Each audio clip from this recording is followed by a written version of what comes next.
Hey guys, welcome back to my channel. I'm Kelly. If you're new here, welcome. I'm so happy to have you. Today's video is going to be all about me making gluten-free dinner rolls. So tonight we're doing Italian night at our house, and I really wanted to make some dinner rolls to go along with it. I have never made these before, so it's another like test out, try out recipe that I'm doing, but I'm super excited. It's gonna be super fun. If these turns out well, I'm going to be stoked. I'm gonna be so stoked because I have tried to make gluten-free bread in the past and it has not turned out too well. So I'm super excited. If you guys are interested, keep on watching. Okay, so I have this recipe pulled up on my phone, so don't mind me if I'm looking down. This is from Mama Knows Gluten Free. This is the same website you used for my chocolate donuts that I will link up on the screen and in the description down below. Those were probably the best things I have made in so long. They were so good. So I'm very excited about this. Very promising recipe.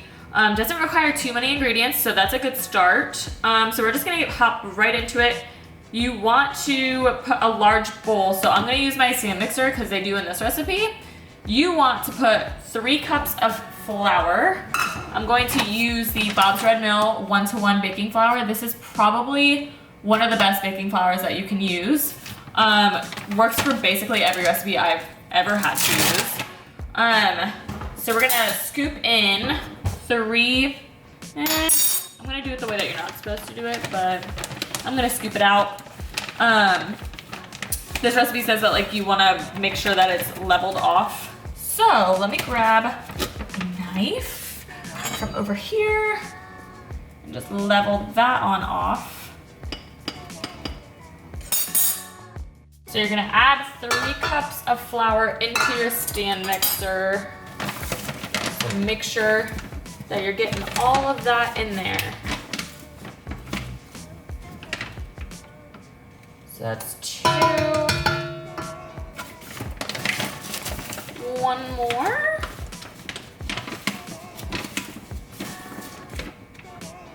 And 3. All right. Now it says that you want to put your salt and xanthan gum if you need it. So you might not need xanthan gum because it might be in your mix already, which mine is.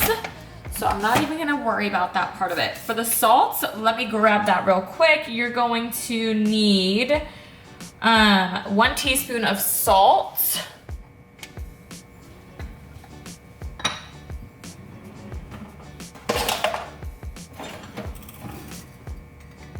So add that in here.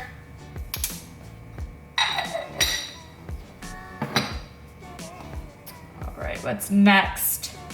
So you're gonna wanna add your yeast. Now I finally found yeast packets at Sprouts.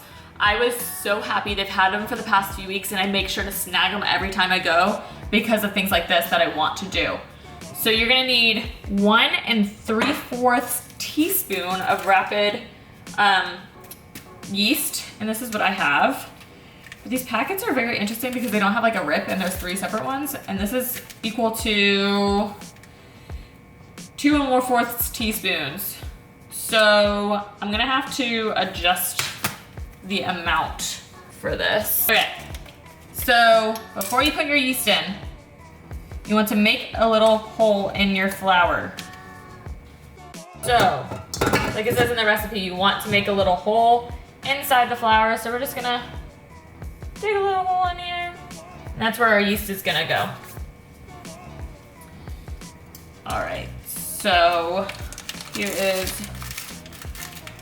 1 teaspoon of the yeast is gonna go into that little hole that we made, and then you need 3/4. So then we're gonna add in the rest of this into that little hole. So 1, 2, 3/4. Now I'm gonna save the rest of this yeast. It's not gonna go to waste because I looked hard for that yeast and I need to keep it. Okay, next step is you want to warm up your milk. So you have 1 1/4 cup of milk. I already have it pre-measured, but you want to pop it into the microwave to get between 100 degrees Fahrenheit and 115 degrees Fahrenheit. So she recommends that you put it in for 1 minute and 30 seconds. So that's what I'm gonna do. Okay, so that is in the microwave. So we're gonna get that all nice and going. Next thing you're gonna do, while it's going, you wanna prep, of course. You're gonna have your softened butter. I have mine out here. 2 eggs, room temperature, very important. You want apple cider vinegar, and you also need honey.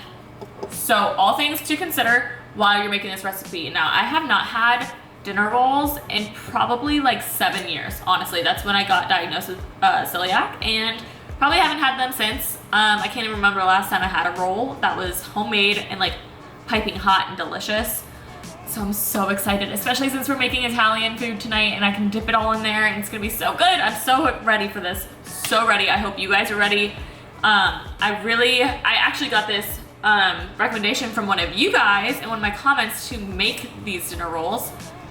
So I hope you guys like it. And if you guys have any other suggestions of what you want to see in videos upcoming, please comment down below. I would love to have all the suggestions and I would love to do stuff that you guys want to see. So please comment down below for me and make sure you hit that like and subscribe before you leave. It'd be much appreciated. Now you want to make sure, so I have a meat thermometer. So we're gonna check the temperature because if you put it in when it's too warm, it's gonna kill your yeast. So this is already too hot. Dang, it's like really hot. We're at 134 degrees Fahrenheit, and if we put that in right now, it's gonna completely kill my yeast, and this is not gonna work. So we have to wait a little bit for that to cool down, which is gonna be a process.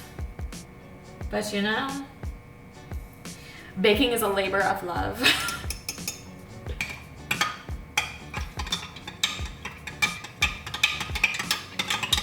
We're still waiting. I really don't want to kill the yeast. I really don't. So I'm trying to stir it up and hopefully that'll help.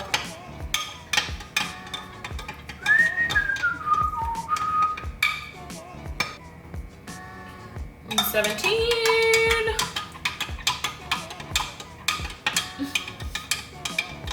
It's taking a little bit.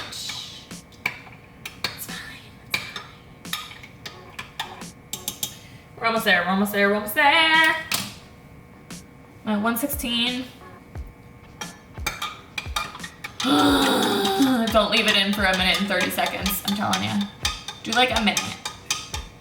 And then try like 15-second intervals because this is, no. Okay, perfect, we're at 114. It's going in. So you want to pour your milk directly over your yeast. So this is gonna go right on over it. Hopefully this is how it's supposed to do it. God, I hope it is. Okay, now you're adding the softened butter into here. Ooh, big splash. Then you are to add your eggs. Always crack your eggs on the counter rather than the side. That's how you get shells in your food, is if you crack them on the side. And we do not want that here. That's no friend to anybody, especially in delicious gluten-free dinner rolls. Nobody wants shells in their dinner rolls, myself included. All right. Eggs are in. Now you're gonna add your honey. And this is a lot of honey that you need, okay? So be ready. You want to have enough honey on hand. You're going to need a 1/2 cup of honey. So I have a brand new one to use.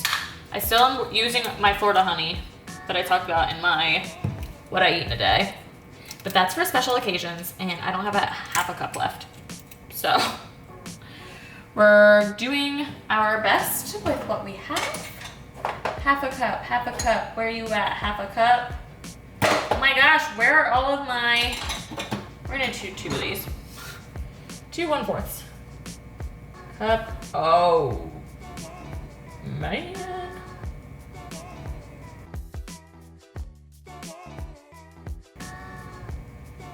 Look at that drizzle. Ooh, this is, I think, what's gonna make these like delicious, sweet flavor. Oh, it's gonna be so stinking good. Yes, I'm making a mess on the bottle, but again, in every video I say, mess is welcome when you're cooking. It's okay if you're messy.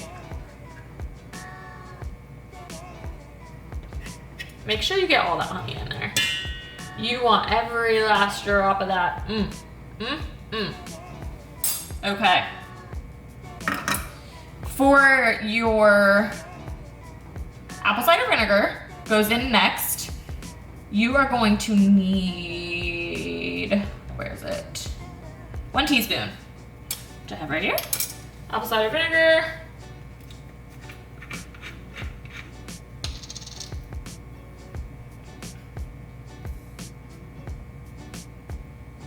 Pop that in. I need to take a pause because this honey is about to drip all over my counter. All right, so dough hook is going on. Make sure that your KitchenAid is locked and loaded, and we are going for 3 minutes. Hey Siri, set a timer for 3 minutes. My timer is ringing.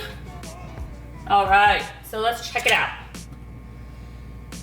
So this is what your dough is going to look like. Let me get you guys a good view of it. It's gonna be a bit sticky, but that's okay. It specifically says in there that your dough will be sticky. Oh my goodness. And I took a taste of the dough. It tastes so good. The honey flavor, are you kidding me? I'm so ready. Okay, so now you're going to take your dough and you're gonna put them on your already greased baking sheet. So it says use an ice cream scooper. I'm gonna use a measuring cup because I actually don't have an ice cream scooper. So we're gonna use a measuring cup. I am using a 1/3 cup measuring cup. I feel like that's the same thing as an ice cream scooper, right? So we're gonna put that in here. Oh my goodness. So you got your dough ball. You're gonna plop it on down. There's one. Oh my God, this could be turning into like just a complete mess of just, what is that? We have a clump of dough here, so make sure you keep an eye out for that type of stuff. Okay, well, hopefully this dough isn't just like running into each other. Oh gosh, and then just turn into bread, which, you know, if it happens, it happens. There's another lump. Oh my goodness, that whole thing is just flour. What the heck? Wait, I need to fix that. I don't know what's going on. Oh my goodness. There's a bunch of flour on the bottom that it didn't get. Oh, that is frustrating. Let me show you guys what I'm dealing with. All of this dough here had flour on the bottom. So be aware of that. Look at all that flour. We're gonna fix that here right now. Okay, so I think I rectified the situation. We're gonna try this all over again. I took all of the dough out and reincorporated it because what the heck. It's a lot thicker, so they're not as gloopy because all of that flour was hiding on the bottom, which makes sense now. All right guys, so these are what the rolls are looking like. They actually are separated from each other. So what I'm gonna do now is I'm going to put a damp paper towel or a regular towel over it, and let it proof for, it has a proof for 1 hour. So I'm gonna let that sit. You have to let it sit in a cool place. We're gonna let it go for an hour and then I'll meet you guys back here. Alrighty guys, so they just came out of the oven. They're looking nice and golden brown. And now you're gonna put on some melted butter on the top of them. And then we're gonna try them because the recipe says try them when they're warm. and I would love to test them out and see how they taste. A little bit more over here. Okay. So let me try to get one out without making too much of a mess. I think I'm gonna need a spatula. Grab one out here. Oh yeah. Oh, they stuck a little bit, but that's okay. So they're looking like this. They're piping hot. Piping hot. So, oh my gosh. Okay, we're gonna try a bit. Whoa. The honey in it definitely made it super sweet. They're so good, but like I said, they're so hot, so be careful not to burn yourself. Okay guys, so if you try this, please make sure to tag me on Instagram at glutenfreegirl. If you like these types of videos, be sure to comment down below, give this video a thumbs up, and make sure you're subscribing, and I'll see you guys very soon. Bye!